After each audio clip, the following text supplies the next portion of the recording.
Hello मेरे प्यारे बच्चों, नमस्कार। आप सबका स्वागत करते हैं अपने चैनल आत्मदीप एजुकेशन पर। जैसा कि आप देख रहे हैं, रेलवे के लिए हम मैथ पढ़ रहे हैं। रेलवे के लिए आरआरबी आरपीएफ में जो सवाल पूछे गए थे, प्रश्न पूछे गए थे आपसे, उन सवालों को हम लोग सॉल्व कर रहे हैं। आए हुए प्रश्न हैं वो सभी प्रश्न, यानी कि टॉप 20 क्वेश्चन हम यहाँ पर सॉल्व कर रहे होंगे। टॉप 20 क्वेश्चन जो बहुत ही बेहतरीन तरीके से हम सॉल्व करेंगे। ठीक है, बेहतरीन कॉन्सेप्ट क्या हो सकता है, सबसे बेस्ट तरीका क्या हो सकता है सॉल्व करने का सवाल को, उस अप्रोच के साथ हम लोग यहाँ पर पढ़ रहे होंगे। ठीक है, जो बार बार एग्जाम में पूछे गए सवाल हैं उन्हीं सवालों के यहाँ पर हम सॉल्व करेंगे। टॉप 20 क्वेश्चन हैं जो बार बार एग्जाम में पूछे गए हैं रेलवे के, उन्हीं एग्जाम सॉल्व कर रहे होंगे। ठीक है ना, वो सभी सवाल जो होंगे, वो सभी 20 सवाल वो आरआरबी आरपीएफ में ही पूछे गए हैं। आरआरबी आरपीएफ एसआई या कांस्टेबल दोनों में पूछे गए, उन्हीं सवालों को हम यहाँ पर सॉल्व कर रहे हैं बेटा। और वो सवाल मैथ्स के नंबर सिस्टम के सवाल होंगे। कहाँ के होंगे? नंबर सिस्टम के ही सभी सवाल आप सॉल्व कर रहे होंगे। ठीक है ना, अगर आपको इसकी पीडीएफ चाहिए क्लास की, ऐसे देखो सभी सवाल यहाँ पर हैं, बहुत ही बेहतरीन बेहतरीन सवाल हैं, आरआरबी आरपीएफ में पूछे गए हैं। अगर पीडीएफ चाहिए तो इसकी पीडीएफ आपको मिल जाएगी, मैं लिंक डिस्क्रिप्शन में दे दूंगा।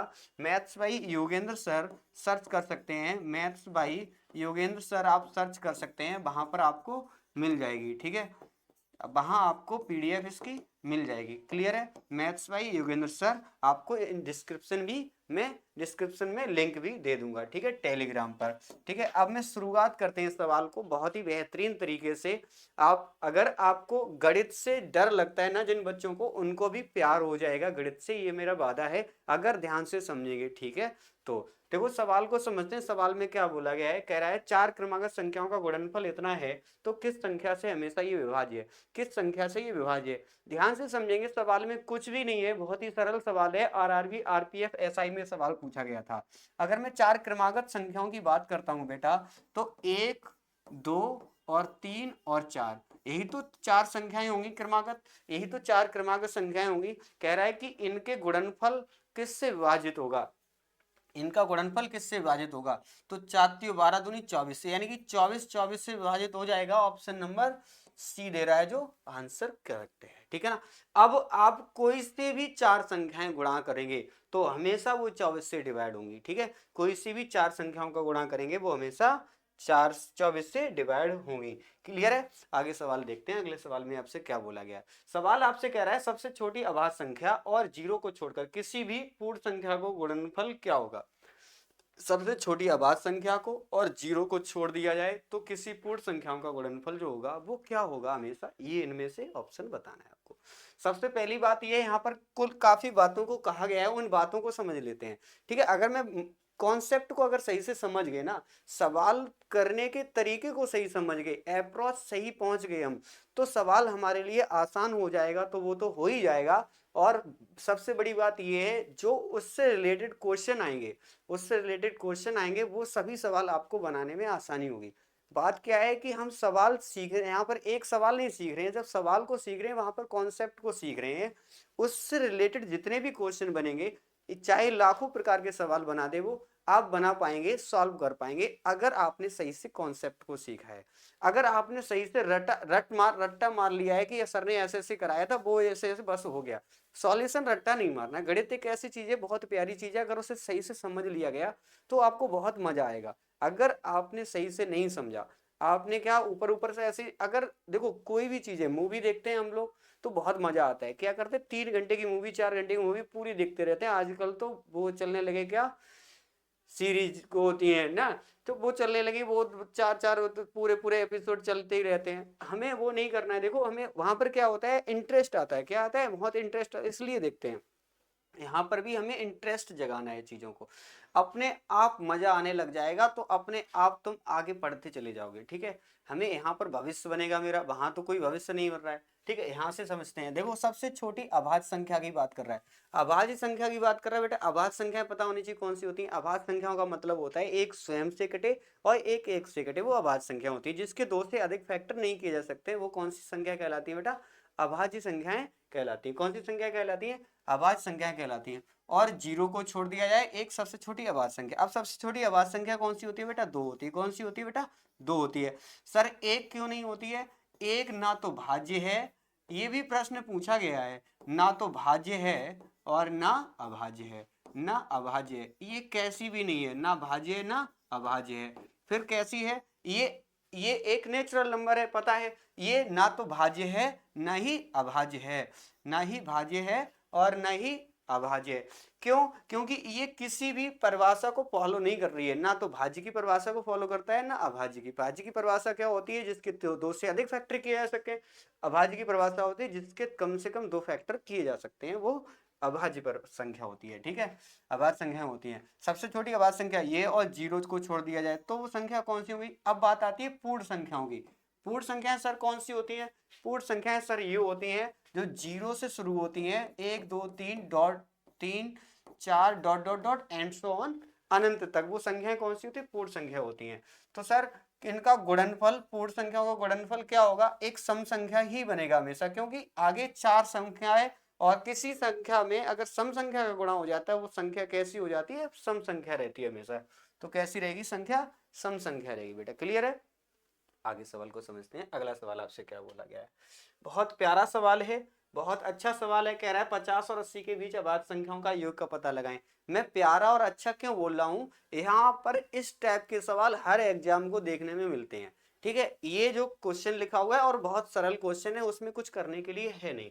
50 और 80 की बात कर रहा है, इनके बीच में अभाज्य संख्याओं की बात कर रहा है। बेटा अभाज्य संख्या मैंने अभी बताई कौन सी होती है अभाज्य संख्याएं। अभाज्य संख्याएं वे होती है जिनके 2 से अधिक फैक्टर नहीं किए जा सकते हैं। जैसे आप इसके 50 के बाद 53 आती है संख्याएं जो अभाज्य है, 53 के बाद 59 आती है, 59 के बाद आपकी 61 आती है, 61 के बाद 67 आती है, 67 के बाद आपकी 67 के बाद 67 68 69 तो हुई नहीं, 71 71 के बाद 73 73 के बाद 73 के बाद आपकी आती है 79, 73 के बाद कौन सी आती है बेटा? 79। कौन सी आती है? 79। ये आपके कौन सी नंबर्स हैं? ये नंबर आपके वो नंबर हैं अभाज्य। ठीक है, प्राइम नंबर हैं। कौन सी नंबर है बेटा? प्राइम नंबर हैं। अगर मैं इनको ऐड करें, अब ऐड करने के लिए भी मुझे क्या करना है? सभी को ऐड नहीं करना है, सबके यूनिट डिजिट अलग अलग हैं, इकाई अंक अलग अलग हैं, तो मुझे क्या करना है? इकाई अंक ही निकाल लेना है। 9 3 12, 2 1 3, 3 और 7 10, यहां तक जीरो हो गया। 3 और 1 4, 4 और 9 13, 13 का 3, लास्ट डिजिट 3 होना चाहिए। 463 आप जोड़कर देखेंगे इतना ही प्राप्त होगा। क्लियर है? आगे सवाल देखते हैं। अगला सवाल आपसे क्या बोला गया? ठीक है, अगर आपको किसी को पीडीएफ चाहिए तो लिंक डिस्क्रिप्शन पर आपको मिल जाएगा। ठीक है ना, maths by Yogendra sir Telegram channel पर मिल जाएगा। ठीक है, 1 से 100 तक की गिनती में 5 अंक कितनी बार आएगा? कह रहा है 5 अंक कितनी बार आएगा? बेटा कोई भी अंक 20 बार आता है 100 तक की गिनती में। ठीक है, कितने बार आता है? 20 बार आता है। क्लियर है? अगले सवाल को देखते हैं। अगला सवाल क्या है? दो संख्याओं का गुणनफल 24 था, उनके वर्गों का योगफल 52 है, तो उनका योगफल ज्ञात कीजिए। उनके वर्गों का योगफल ज्ञात कीजिए। कह रहा है अगर गुणनफल 24 है, बेटा क्या है? गुणनफल 24 है। तो अगर गुणनफल 24 है तो ऐसी दो संख्याओं में तोड़ो कि वर्गों का योग 52 भी हो जाए। ठीक है, तो 12 गुणा 2 1 तोड़ते हैं, और 6 गुणा 4 तोड़ते हैं, 8 गुणा 3, ऐसे तो फैक्टर होते हैं इसके। फैक्टर करो तो 12 बारी में 144, ये तो नहीं हो सकता बेटा, है ना? कितना? 8 8 64, ये भी नहीं हो सकता। तो एक ही ऑप्शन बचा है, 6 और 4 10, ऑप्शन एक ही है। करके भी देख लेते हैं, 36 प्लस 4 4 को 16, ये जोड़ते हैं 52 ही होते हैं, 6 और 4 10, आंसर आपका बन जाता है। संख्याओं का योग कितना हो जाएगा? 10। बात ये है कि हम लोग यहाँ पर फालतू की बातें करने नहीं बैठे हैं। ठीक है, लोग क्या करते हैं, बहुत से मैंने यूट्यूबर देखे, बहुत बड़े बड़े स्टार हैं जो, ठीक है, मैं किसी की बुराई नहीं कर रहा हूँ, वो क्या करते हैं 10 सवाल लेके आते हैं, 2 घंटे आपका टाइम खराब करते हैं। आपको आप फिर वो क्या करेंगे, बहुत अपना 1 घंटे में 40 मिनट उनका प्रमोशन होता है, 20 मिनट वो पढ़ाते हैं। ठीक है ना, तो हमें फालतू की चीजें नहीं देखनी है, हमें क्या करना, अपने गोल पर फोकस करना है, अपनी पढ़ाई पर फोकस करना है। ठीक है, मुझे फालतू की लेक्चर नहीं सुनने हैं। ठीक है, क्या करना है, फालतू की बातें नहीं सुननी है किसी के, अपने प्रमोशन करने के लिए आते हैं सब लोग। ठीक है ना, यहाँ पर आपको सिर्फ और सिर्फ पढ़ाई मिलेगी। आपके लिए 20 क्वेश्चन 20 मिनट में, 25 मिनट हो सकते हैं, इससे ज्यादा से ज्यादा, और कुछ नहीं है। ठीक है, तो आपको क्या करना है, ध्यान से पूरी वीडियो को देखना है, बहुत मजा आएगा और बहुत अच्छा लगेगा। ठीक है, आपको सीख के जाएंगे यहाँ से, ठीक है, आपको सीख के जाएंगे। देखो जब किसी संख्या के 8 गुने में 4 जोड़ा जाता है तो प्राप्त परिणाम 3 अंकों की सबसे छोटी संख्या होती है, वह संख्या क्या है? कह रहा है वह सबसे छोटी संख्या होती है 3 अंकों की। 3 अंकों की सबसे छोटी संख्या होती है बेटा 100। कितनी होती है बेटा? 100 होती है। अब ये प्राप्त होने चाहिए तो 8 गुना करो, 8 गुना करो, ऑप्शन ले लो पहला ही, 12 का 8, 12 ठीक 96 और 4 100 होते हैं, एक ही पहले ही ऑप्शन में मिल गया 12। क्लियर है? और किसी से करेंगे नहीं आएगा। क्लियर है? आगे बढ़ जाते हैं, ठीक है ना, आगे बढ़ जाते हैं। अगले सवाल आपसे क्या बोला गया? आगे सवाल में आपसे कहा गया है यदि किसी संख्या के 1/4 का 2/3 है, 2/3 32 है। कह रहा है कोई संख्या हमने x मान ली, ठीक है बेटा, कितनी मान ली? x मान ली, उसका 1/4 मतलब 1/4, 2/3 मतलब 2/3, बराबर कितना है बेटा? 32 है। कितना है बेटा? 32 है। इसको सॉल्व कर लेना है, बस आंसर आ जाएगा। आंसर का आ जाएगा, 2 से काटा 16 और 16 चौक 64, 64 में 3 का गुणा करो, 64 में 3 का गुणा करोगे बेटा 3 चौक 12, ऑप्शन नंबर डी। एक ही में दो थे, अब दो और भी है, कर लो गुणा, 3 चौक 12, 3 चौक 18, 1 19, एक ही ऑप्शन 192। क्लियर है ना? 192। आगे बढ़ जाते हैं। आगे आपसे क्या बोला गया? आपसे कह रहा है दो अंकों की एक संख्या और उसके दोनों अंकों के स्थान आपस में बदलने पर प्राप्त संख्या का योग 132 है। यदि अंकों का अंतर 4 हो तो संख्या ज्ञात कीजिए। कह रहा है संख्या ज्ञात कीजिए, ठीक है ना। अगर आपको गणित से डर लगता है ना, अगर आपको गणित से डर लगता है तो आज से आपको गणित से प्यार भी हो जाएगा, बशर्ते आप ध्यान से समझेंगे। बहुत चीजों को मैं बिल्कुल सरल बना दूंगा आपके लिए, ठीक है ना। बट क्या है, आपको पूरी वीडियो देखनी है, ठीक है, पूरा फॉलो करना है। अगर आपने चैनल को सब्सक्राइब नहीं किया तो चैनल को सब्सक्राइब कर लें, ठीक है। आपको बहुत ही इंटरेस्टिंग, यानी कि किसी भी एग्जाम में अगर वनडे एग्जाम में सवाल प्रश्न पूछे जाते हैं गणित के, तो आपके लिए ये चैनल बहुत ही फायदेमंद होने वाला है, ठीक है। यहाँ पर मैं सभी एग्जाम्स के पीवाईक्यू और सभी की सीरीज वगैरह मैं चलाता रहता हूँ, ठीक है। मोस्ट मॉक टेस्ट अभी एसएससी जीडी के लिए मैं यहाँ पर डाल रखे हैं, ठीक है, एसएससी जीडी के लिए मॉक टेस्ट डाल रखे हैं और वो 30 मॉक टेस्ट मैं कराने वाला हूँ, 30 मॉक टेस्ट कराने वाला हूँ। एक दो मॉक टेस्ट हो चुके हैं, 2 मॉक टेस्ट हो चुके हैं, आप देख सकते हैं जाकर के, ठीक है। और मैं एसएससी जीडी के लिए, और मैं यहाँ पर एसएससी जीडी के लिए बेटा, एसएससी जीडी के लिए इसी चैनल पर आपको एसएससी जीडी के लिए स्टार्ट करने वाले हैं 1 शॉर्ट वीडियो। क्या है?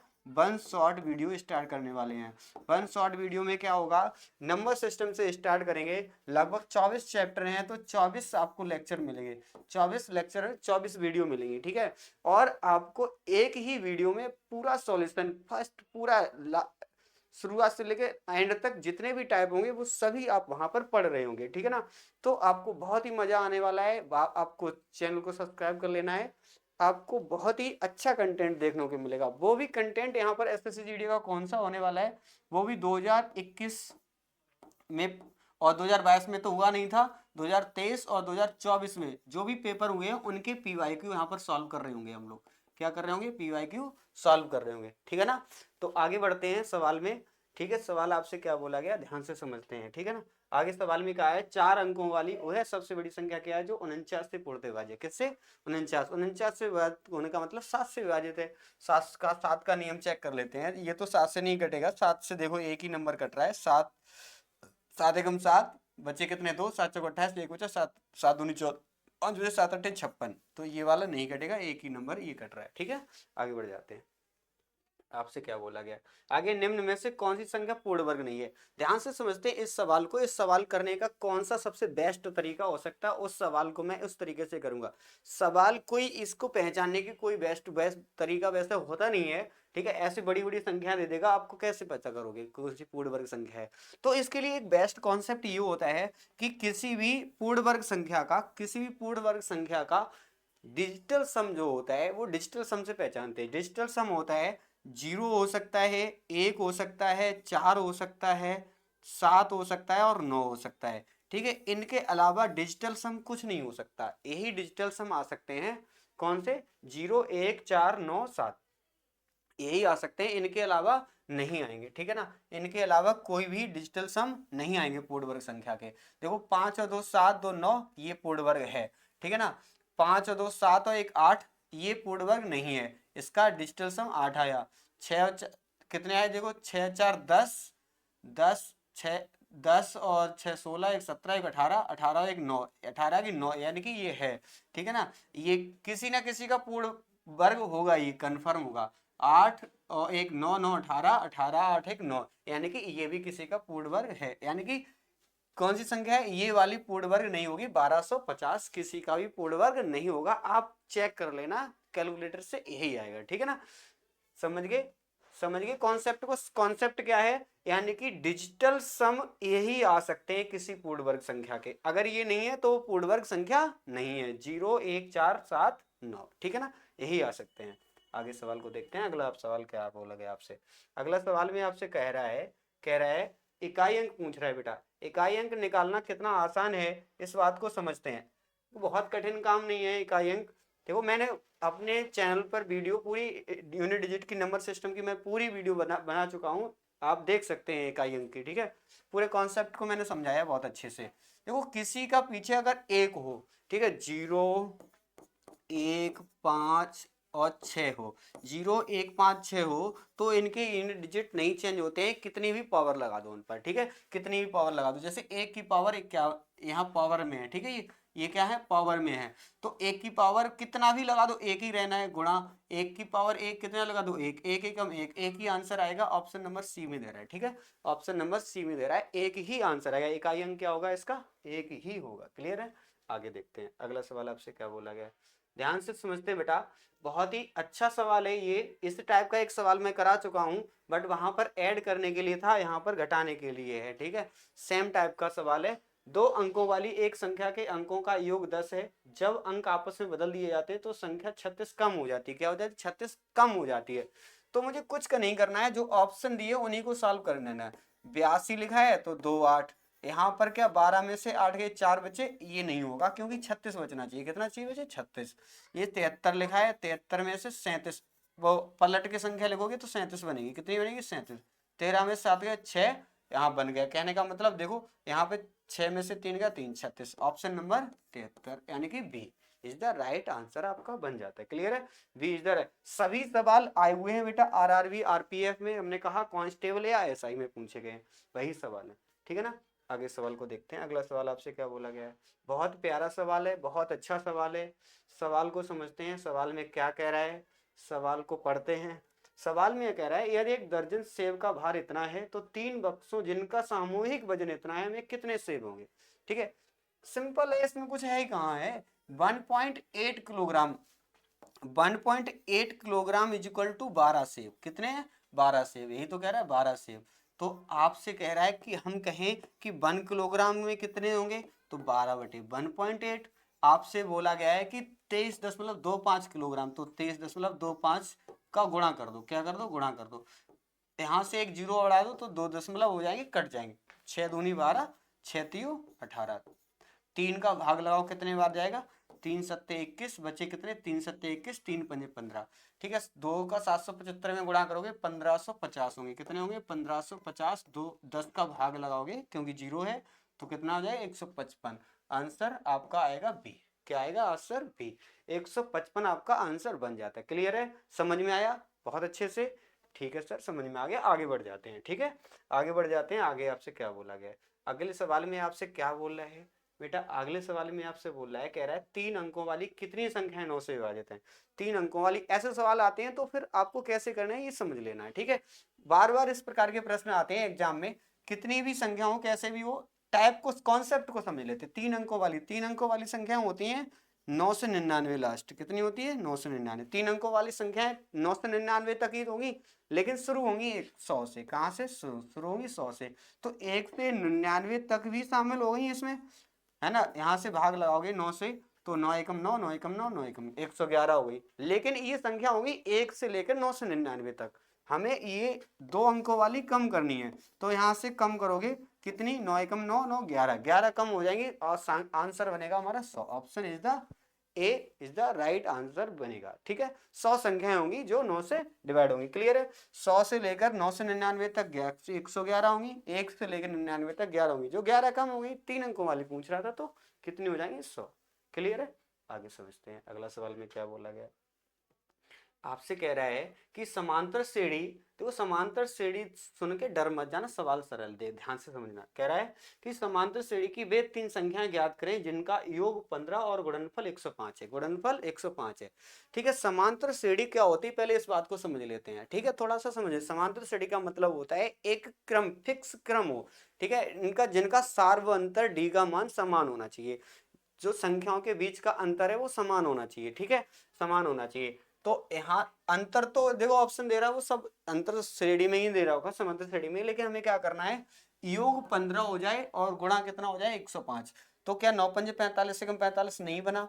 ठीक है ना, 8 3 24 सत्ते नहीं बनेगा, 5 3 15 सत्ते 105 बन गया। ठीक है, और नहीं बनेगा, 8 पंजे 40 3 120 नहीं बना। ठीक है, तो एक ही ऑप्शन बनेगा, गुणा 105 होना चाहिए, 3 5 7। क्लियर है, अंतर भी 2 का है, यहाँ पर भी 2 का है। ठीक है, फिक्स अंतर होना चाहिए। क्लियर है, आगे तरफ बढ़ जाते हैं हम लोग। क्या बोला गया सवाल में, आपसे कह रहा है कि 1 से 99 श्रेणी 1 से 99 तक की गणना में दहाई के कुल अंक कितने हैं। कह रहा है दहाई के कुल अंक कितने हैं। दहाई के अंक निकालने के लिए आपको इकाई अंक वाले कम कर देने। इकाई अंक वाले 1 से 9 तक ही होंगे। इकाई के अंक श्रेणी 1 से 99 तक की गणना में दहाई के कुल अंक कितने हैं। ये नहीं पता कौन सा अंक, कोई सा भी अंक हो, दहाई के अंक पूछा है। तो दहाई के अंक 1 से 9 तक नहीं होंगे, 10 से शुरू हो जाएंगे 99 तक, तो 9 कम हो जाएंगे, तो कितने बचेंगे 90। Option number B. क्लियर है, 90 बचेंगे। ठीक है, कितने बचेंगे 90। आगे सवाल को समझते बेटा, बहुत अच्छा सवाल है। आपसे कह रहा है कि, आपसे कह रहा है कांस्टेबल में सवाल आया हुआ है, आरपीएफ कांस्टेबल में। आपसे क्या कह रहा है, ध्यान से समझते हैं। यदि एक संख्या के 5 गुने में 10 घटाया, क्या है 5 गुने में 10 घटा दिया जाए तो वह संख्या 4 गुने में 8 जोड़ने पर मिलने वाली संख्या। जो प्रश्न में कह रहा है वही काम कर दो बस, और कुछ नहीं करना हमें। क्या करना है, देखो पहला कह रहा है 15 पना 75 में से 10 घटाया 65, तो बराबर हो जाना चाहिए कितने 4 गुने, 15 चौको 60 में 8 जोड़ा तो नहीं बना। ठीक है, ये नहीं बना। देखो अब 18 लेते हैं। ठीक है, 18 पंजे 90, 90 में 10 घटाया 80 आया, कितना आया 80। 18 चौको 72 में 8 जोड़ा क्या आया 80, कितना आया 80। तो दोनों बराबर हो गए, दोनों बराबर हो गए। Option number B is the right answer होगा। क्या होगा, option B is the right answer हो जाएगा 18। ठीक है, अगर आपको वीडियो समझ में आया है तो अपने दोस्तों के साथ शेयर कीजिए, लाइक कीजिए, कमेंट कीजिए, बताइए, फीडबैक दीजिए। और अभी तक चैनल को सब्सक्राइब नहीं किया तो प्लीज़ आप चैनल को सब्सक्राइब कर लीजिए। बहुत बहुत धन्यवाद।